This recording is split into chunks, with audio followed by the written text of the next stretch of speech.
And we are live. Hello, everyone tuning in. My name is Rifka Cohen, and I am the program manager at JOFA, the Jewish Orthodox Feminist Alliance. And I am here with Aura Lewis, who is the author of a new children's book called Gloria's Voice about Gloria Steinem. And we will learn a lot more about the book and about Aura and her story. And I'm so excited to be here. So thank you so much for joining us. I'm so excited as well. Thank you so much for having me. And so we said we're gonna start off, if you don't mind, reading us your book, the main event, and then we will follow with a Q&A. And if anybody watching has any questions for Aura about the book, please send them in. Either you can comment on Facebook or in the Zoom, and we would love to have your questions. So if you would like to read us your book, that would be wonderful. Yes, of course. I'm going to go ahead and share the book. Okay, so can you see the book? Okay, great. So and these beautiful illustrations. Thank you. So these are the end pages with a quote down here by Gloria Steinem. Without leaps of imagination or dreaming, we lose the excitement of possibilities. So Gloria's Voice, the story of Gloria Steinem, feminist, activist, leader. This is Gloria. She has big dreams. She dreams of being famous and of being a hero who helps people all over the world. Her mama had a dream once too. She dreamt of leaving their small town and doing something big. She dreamt of being a journalist in New York City. But as a wife and a mother, Gloria's mama has to stay home and take care of their family. That's what women are expected to do. That's just the way things are. Gloria thinks this is very unfair. When Gloria is 10 years old, her parents decide to live in separate homes. They are very different, and their differences make it hard for them to live together. Gloria misses her papa, who travels far for business. But the hardest part is when her mama falls ill and can no longer look after Gloria or herself. Sometimes it's as if Gloria is the grown-up and her mama is the child. Deep down in her heart of hearts, Gloria wishes her mama had followed her dreams. Gloria grows up. She feels ready to leave her small town and do something big. She dreams of going to New York City. But first, she wants to travel like her father. So Gloria journeys across the ocean to India. She travels with only a sari, a cup, and a comb. She sees beautiful sights, but also a lot of suffering. There is inequality between the rich and the poor, and there are wars in the villages. Gloria joins an A-team that holds meetings for the villagers. They come and talk about their fears, and Gloria listens. Thank you, they say, and bring her gifts of rice. We never thought anyone from the outside cared. Gloria's overjoyed knowing that she's making a difference in people's lives. After 2 years in India, Gloria decides it's time to go to New York City, the land of dreams and possibilities. Gloria wants to keep helping people, just as she did in India. She becomes a journalist. She hopes to report on people and their struggles. Yet, at the magazines she works for, Gloria is asked to write about hair, beauty products, and stockings. These are fun, but are not the kinds of issues that Gloria is passionate about. Gloria feels like a typewriter without a ribbon. She realizes that even in New York, the opportunities for women are limited because the people in charge are all men. They give most of the interesting assignments to other men. They leave little room for a woman's voice. And Gloria wants to be heard. Gloria has a friend who knows of her wish to become a serious journalist. One day, he asks her if she would like to report on a new group called the Women's Liberation Movement. Gloria is curious. She learns that women who belong to this movement call themselves feminists. They want to help other women. They believe that women can be in charge and work at the same jobs and have the same opportunities as men. They want to give women a voice. Gloria is inspired. She realizes that, just like her, women everywhere want to be heard, and she believes that she can help give them a voice. Gloria asks her fearless friend Dorothy for help. She hopes that if they speak out for equality together, people will listen. Dorothy can't wait. The two friends travel all over the country. They give speeches about women's rights. They talk about respecting all people, no matter what they look like or where they come from. Be strong and proud of who you are. Gloria wants to spread the word even more about feminism and equality. But how, she wonders. Then Gloria has a big idea. To make her idea happen, Gloria knows that she'll need many people to come together. With the help of Dorothy and other friends, Gloria starts a new kind of magazine. It's all about women, and only women are in charge. They call it Ms. Magazine. Ms. Magazine gives women a voice. Gloria is excited to see Ms. out in the world, but she's also scared. She wonders what people will think. They're not used to seeing this kind of magazine. They're not used to women being in charge. Many news reporters speak out against Gloria's ideas. They predicted the magazine will fail, but it doesn't. In fact, it is a smash hit. The magazines fly off the newsstands. People want to hear what women have to say. Gloria is delighted. The magazine's success gives her hope. Hope that all doors will open to women. Hope that there will be equality between women and men. I'm a hopeaholic, she says. Gloria knows there is still a lot of work to do before her hopes become a reality. She has big dreams, and she has only just begun. Never stop dreaming. Now here in the back, we included some extra material. So there's a short bio of Gloria Steinem. There's some further reading. And there's also page-by-page notes. So every illustration and spread has, more information that we couldn't include in the text itself. And so we put it here in the back. So it's a great resource also for older kids. And that is the end of the book. So thank you for listening. I'm going to stop the share. Wonderful. Thank you so much. Of course. So cute. So my first question for you is what inspired you to write this book? What's the story behind it? Yeah, so I've always loved children's books, and as a child, I constantly made books, wrote books, drew, illustrated, and it was something that I always wanted to do. And when I made this book, I was actually at a master's program at the time, a master's for illustration, and we had to come up with a book project. And I've always been interested in feminist history, the women's movement, in particular, second wave feminism, which is, the feminism of the 60s and 70s, which was this time of feminist awakening and very inspiring. And of course, it's just as relevant today. And I wanted to figure out a way to talk about that with young children, with my daughters, with kids in general, how to, to introduce them to the topic of feminism and equal rights, and to make it accessible for them.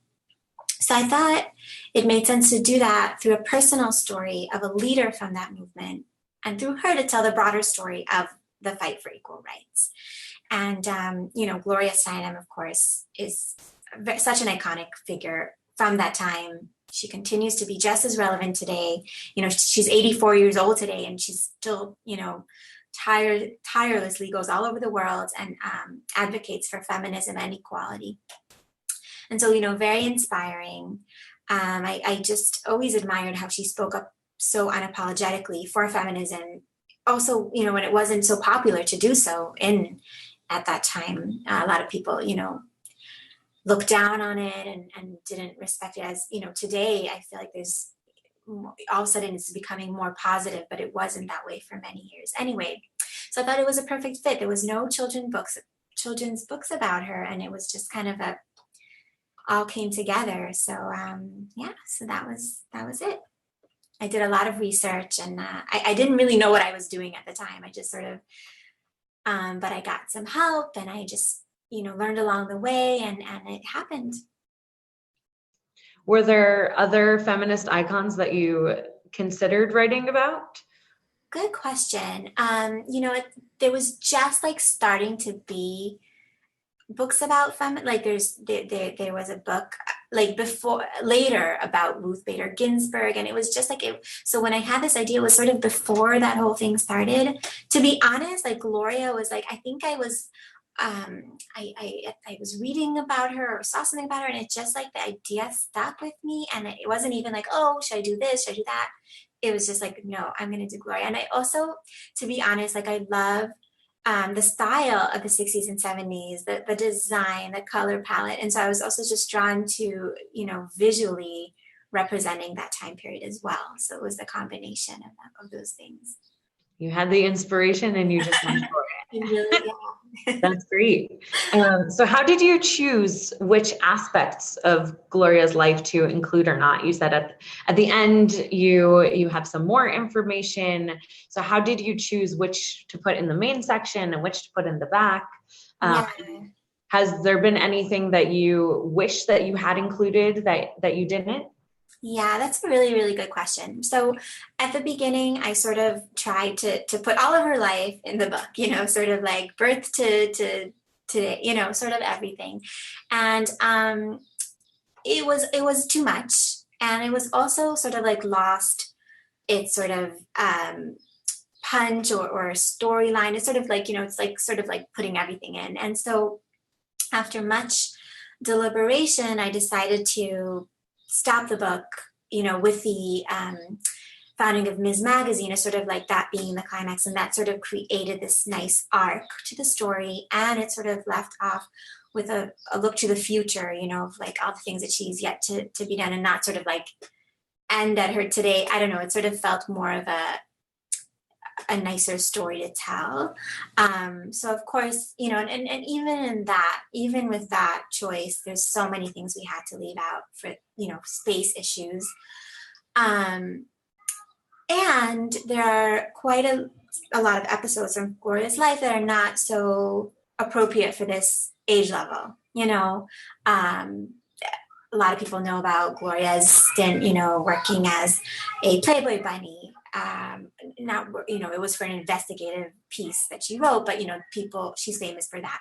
Or even Gloria's abortion, which she's very outspoken about, but ultimately the publisher decided not even to include that in the back matter because they felt like this wasn't appropriate for this age. So, we had a lot of decisions to make of that, but the essence of her kind of finding this way to speak out about feminism and equality and tell that in her story was, those were the main parts. But in the back, it's nice because we do have like some cute, like some interesting facts. Plus, in the illustrations, I like incorporated details that if you look at the back notes, you can find, there's some like people from her life or just little details of things that she likes, things like that. So cool. You mentioned that for this age group, you needed to be careful about what to include or not. So what is the target age group, and who is the target in general? Is it just girls or is it all children? I would say, so I think that they market it like 4 and up, so maybe like 4 to 9, but yeah, so it's definitely intended, to read aloud for young kids. But I feel like books like this a lot of time can be sort of geared also to older kids because it can definitely start a discussion. Like I said, they can read the back matter, and it's just sort of like a nice gift even to give to lovers of Gloria or, feminist enthusiasts in general. It's just a nice sort of, I hope a nice kind of art object that people can have. And as is it for girls or boys? Of course, it's very much for girls, but I'm also hoping that people will read it to their boys. I've met lots of parents who said, oh, I'm going to buy this for my son. I think it's never too early to start, teaching about these things and raising boys as feminists is important. So just, introducing them to these concepts and this figure is important, in my opinion. Yeah, I definitely agree. I only have nephews, but maybe so on that same note, what are the messages, what are the takeaways that you want children to get from this book? Yeah, so obviously, like I said, the introduction to feminism, sort of what is that basically, and equality. And I also hope that this, Gloria's story can empower kids to dream big and go after their dream, dream to like make the world, change the world, or, that's kind of lofty, but, make a difference. Gloria really pursued that and is really inspiring. And, I put those also phrases throughout the book, be strong and proud of who you are, which is a message that obviously I would love them to take from the book, of sort of, empower kids to speak up, say what they, whoever they are. So I guess the dreaming part, the empowering part, and of course just the introduction to these issues. How did you decide on the title, Gloria's Voice? So that was a process that I ultimately I spoke to people about, and it was through my agent at the time that we came up with this title. And voice, it's like I said, it's really a story of Gloria finding her voice, figuring out what she's passionate about. She always wanted to use her, her writing skills, her journalism background to help people, but it took her some time to sort of hone in on the feminism aspect. And so she found her voice, and then using that voice to sort of speak up for what was important for her. And I feel like it's almost a buzzword today, but, own voice, finding your voice, the voice. So it sort of also helps, I think, make the book feel relevant, and speak to today, even though it is about a different time period, but it's still just as, relevant as ever. So that was the story behind the name. It was kind of, it kind of came to us pretty quickly, but, finding the title also helped then use that throughout the narrative of, helping women find their voice was like a good catchphrase that we went back to. Yeah, that's great. I want to shift gears a little bit. I was wondering if you could tell us a little bit about the process behind creating the illustrations for the book, because you're originally an artist, right?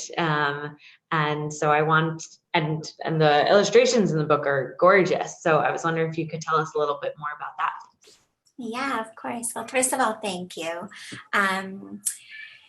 So the basic, you mean just like the technical process of making the illustrations. I worked in watercolor and pencil, and so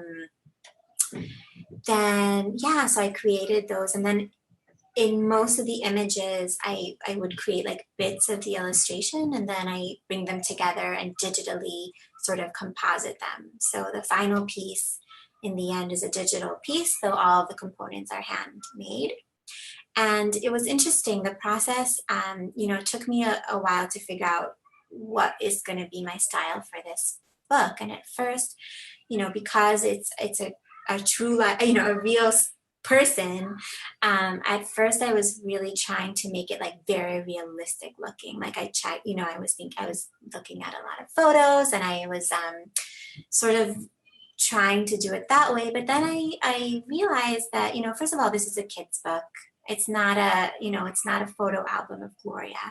And once I was able to get away from that approach of making it realistic, it enabled me to be much more playful with the illustrations and conceptual, and bring some design and style inspiration, and sort of just make it more, have the ideas speak more through the illustration. And I yeah, it really freed me. It was really fun. And of course, like I tried to make Gloria look somewhat like Gloria, but I didn't feel like I need to be, this like realistic depiction of her. So yes, that was a really, really cool process. Um, Yeah, I think you struck a nice balance between the realistic and the artistic yeah. and fun. Thank So if any of our viewers have a similar dream that you had of creating a children's book, what sort of advice can you offer?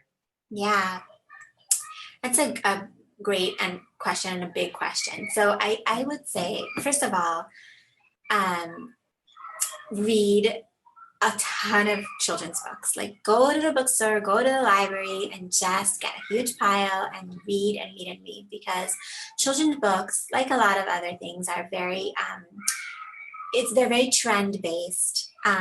Publishers look for different things at different times. Like if you pick up a book, even from 10 years ago, let alone like 20 years ago, I was just looking at a book from like 1996, totally different, like length, illustration, story.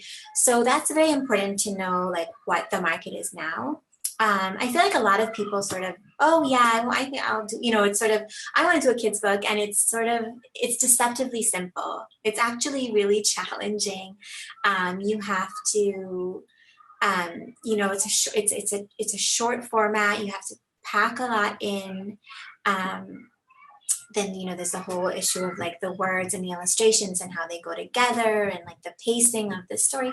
So all that to be said, there's great resource out there for anyone who's interested. Like just start by, there's great blogs, there's great podcasts, there's great books. I would even just start with getting a book about writing children's books. A lot of people have written about it, and just sort of familiarize yourself with what that means, what the publishing market looks like today. And there's this fantastic association called SCBWI. So that stands for the Society of Children's Books Writers and Illustrators. It's very easy to find online, and they are like, have a wealth of information, resources to get you started. So really, like, you start reading up, and they have conferences, you can go to events, there's a ton out there, but you do need to do like your research before embarking on this path to see that this is something that you'd like to do. But definitely, like, in people who, of course, there's a lot of people who just write, they don't have to be artists. You write a manuscript and the publisher pairs you up with an artist. So that for sure happens. And yeah, just start by reading, I think, is the best thing. Yeah, and I'm still figuring out the whole market, to be honest, myself. It's a huge thing. Great advice. Definitely to start writing, start reading. Yeah, exactly. Do you think that you're going to be writing another children's book anytime soon? Definitely. I have some ideas. I'm working on some proposals, and actually I have my next book is actually not a children's book. It's more of like an adult book that's only going to be coming out in 2020. So I have a couple of years, but look out for it. It's called The Illustrated Feminist. So it's also a feminist book. And it's going to be about like sort of American feminist history. So I'm excited about that. And yeah, and then I'm working on other projects too, that not everything's related to feminism, but yeah, so hopefully I'll have some more kids books coming out. And yeah. Wonderful. Looking forward to it. Can you share a little bit more about this upcoming book, The Illustrated Feminist? Sounds really fun. Yeah. What else can I say about it? It's sort of going to be, it's an illustrated handbook. And the idea is to celebrate, 2020 is going to be marking the 100 years since women were granted the right to vote